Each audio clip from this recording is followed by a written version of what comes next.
Alright, a lot has happened since I've been away for the past couple of days. I'm gonna be honest with you, I haven't been playing the game. As soon as I'm done with my dailies, I just dip out because there's really nothing to do in the game right now. So yeah, they have addressed the Nocturn Echo adjustments and I have a few things to say and what can be improved in my opinion. The first one I'm going to bring up is going to be this one. If you haven't obtained Seek from the Nocturn Echoes after 99 spin streak, your next spin will always grant you Seek. So they've completely removed the 50-50% chance to get Siegfried on the PT, so you can guaranteed get him after the 100th spin. I think this is very good. So the first point I'm going to bring up is going to be they need to buff up the rewards for the story mission. Alright, let's be honest. Discoverability in Dislyte has been absolutely horrendous. We're at 7,000 downloads across all of the regions. So we have JP, we have China, and we have global, and we have only 7,000 downloads. New players are not downloading Dislyte anymore because it has a really high barrier to entry. And in order to reduce that barrier to entry, you need to buff up the story missions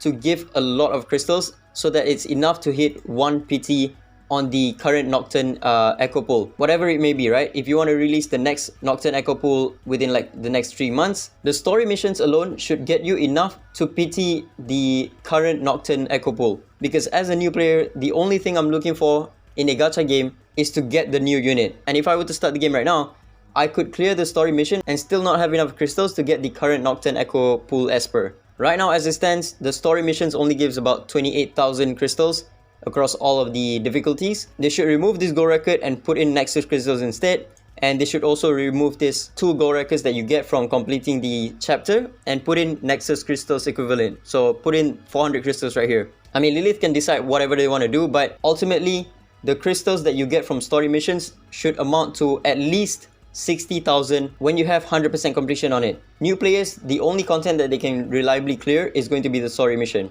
So that's going to be my first point. Buff the story missions so that the rewards give enough crystals to hit PT for the current Nocturn Echo pool. That way it's a lot easier for new players to start the game and get the new shiny unit. Alright, for the second point, the probabilities of obtaining espers from the Nocturn Echo pools have been adjusted.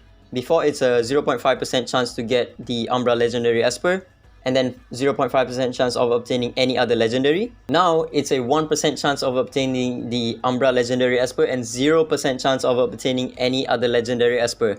Now, to be honest with you, I'm not a fan of this. It is a higher chance for you to get the Umbra Legendary Esper, but this makes no difference than the current Shimmer Echo pool. What this does is there's no thrill of summoning in this game anymore. I don't remember the last time I was excited summoning in Dislyte. I think it was like 2 years ago. When you do this, 1% chance of obtaining the new Esper and 0 of others, when you pull a legendary, you already know it's going to be the Umbra Legendary Esper. So instead of doing this, I think this format is better, but you should keep the 1% chance and then 1% chance of obtaining any other legendary Esper. So basically, you just keep this format but increase the rates to 1% to obtain the current featured unit, right? That way, you not only can sell the unit itself, but you can also sell the banner. Right now, the banner is really good for new players. And this, once again, is going to be tied to new players because when you go into a banner, when you summon, you don't just want to get one unit out of it. You want to get multiple other units as well. That way, there's a thrill of summoning once again in Dislyte. So when you pull for legendary, you don't know if it's going to be Siegfried or any of these other unfeatured espers. So it's more exciting. Now, when you include other legendary espers as well, what you can do is you can put other past exclusive espers. Not all of them, you can change the banners around. Like for example, right now, you can maybe include Meta Liling in one of the slots right here. So whenever someone's summoning, they have a chance of pulling Meta Liling from the banner itself. Once again, you can sell the banner and not just the unit. And then maybe 1 year from now, you can put Siegfried as one of the unfeatured Esper. So that way players can pull Siegfried not as the main unit of the banner, but as an unfeatured legendary Esper. That is way more thrilling when you are summoning. Again, this is a gacha game. And this is the only gacha game that I have zero thrill, zero excitement when I'm summoning. That is insane to even think about. So again, for this second point, this format is better. Having a featured unit, which is the Umbra Esper, and then an unfeatured unit being any other legendary Espers, but keep the rate at 1% for both of them. And then you can change the current unfeatured Espers around however you see fit. You can put in maybe Elif, you can put in other past exclusive espers, and it's going to be very beneficial for new players as well.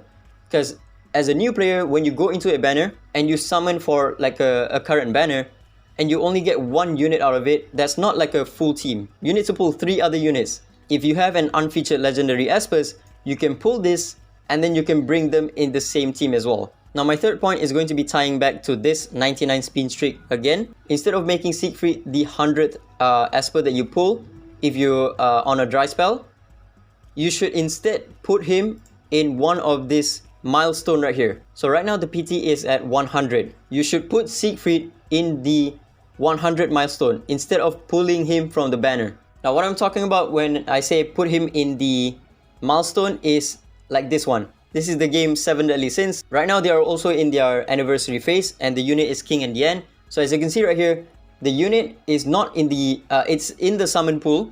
You can pull them at a 0.5% rate, but after you hit PT at 900 gems, you will get them through the guaranteed milestone instead of getting them from the pool itself. So again, this change is only needed because I am going to prefer this Summon Echo pool rather than this one where I don't have a chance to obtain any other legendary Esper, right? So if you want to go to this version of the Summon Echo pool, you need to put Siegfried's PT in the milestone rather than the guaranteed legendary Esper right here. And the milestone should also reset as well. So once you get to 100, you get your guaranteed Siegfried. It should reset all the way back to 0. So when you get to 100 again, you get another Siegfried and it just cycles, right? Again, Siegfried should still be in the current pool, so you can pull him during your summons. You should also get a chance to pull Siegfried during your legendary Esper pool, but it should not be Siegfried 100% of the time. Once again, I cannot stress this enough. I'm going to prefer this version of the Summon Echo pool over this second one. There is no thrill of summoning in this game anymore if you were to employ this second version of the banner. Now for the last point, Shadow Song Shop offers exchange for ripples for Daji, blah blah blah, and also gold records and legendary Blimon. So this one, I don't know if it's going to be permanent or not. I 100% think they should make it permanent. So whatever points that you get, they should remain, and it will not get reset per patch or something like that, right? So that way you can accumulate these points and get whatever past exclusive Espers that you want to get. Okay, actually I lied, that wasn't my last point. The Transcendence system has also been removed as well. And they also shut down Championship for a while. So once again, I'm going to bring back to 7 Deadly Sins Grand Cross. The way they buff older Espers is by releasing a Holy Relic for them. Here's an example, one of the Esper. If you equip this Holy Relic, this hero will then decreases the hero's damage taken from enemies by 40%. And the way that you can get this Holy Relic is by doing a really difficult PvE super endgame content. If you look at YouTube right now, there's a lot of guides for clearing this endgame content, and this PvE endgame content is really difficult. This video is 1 hour long from this guy. And also to keep in mind, they don't release Holy Relics for new Espers.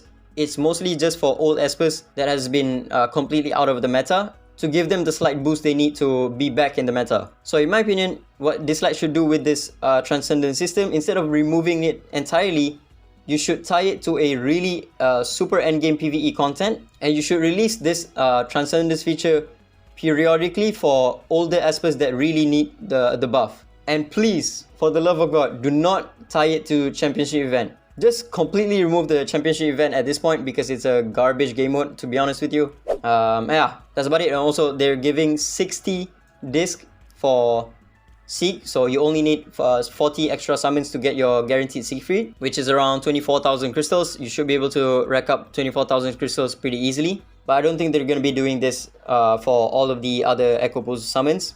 Oh, and I forgot one more thing. This Nocturn Echo Pool should be within an interval of about 3 to 4 months. That way, there is a window for new players to join the game and get the new unit. Because right now, as it stands, Dislyte does not have any other major celebration aside from the anniversary itself. Every single patch in Dislyte looks no different than the other one. So every 3 to 4 months, this banner should be out and you should have a celebration around it. And the login event for those updates should be giving at least maybe 20 to 25 of these either disc. The more often major celebrations Dislyte has, the more window of opportunities for new players to join the game. Because if you only have one major celebration, which is anniversary, you're not going to have a lot of new players joining the game. So yeah, that's about it. Again, I'm going to reiterate my points once again. The story missions should be buffed to give enough crystals to hit PT for the current Nocturn Echo pool, which is going to be 60,000 crystals, so that new players can start the game and get the new shiny unit. My next point is going to be I'm going to prefer this version of the summon rather than this one, but you should keep the 1% chance. And also, instead of making Siegfried the 100th spin streak unit, you should put Siegfried in the milestone as the 100 one, and the milestone should reset once you hit 100. By having other non-featured legendary aspers, you can make the banner more lucrative and incentivize people to summon on the banner, not for the unit itself, but also for the unfeatured legendary aspers. And my third and final point, instead of removing this Transcendence system altogether, you should tie it to a really endgame content, and you should release these buffs for all the units that really need the buff in order to compete with the meta. And yeah, that's about it. And also, remove championship event entirely. That's about it, ciao.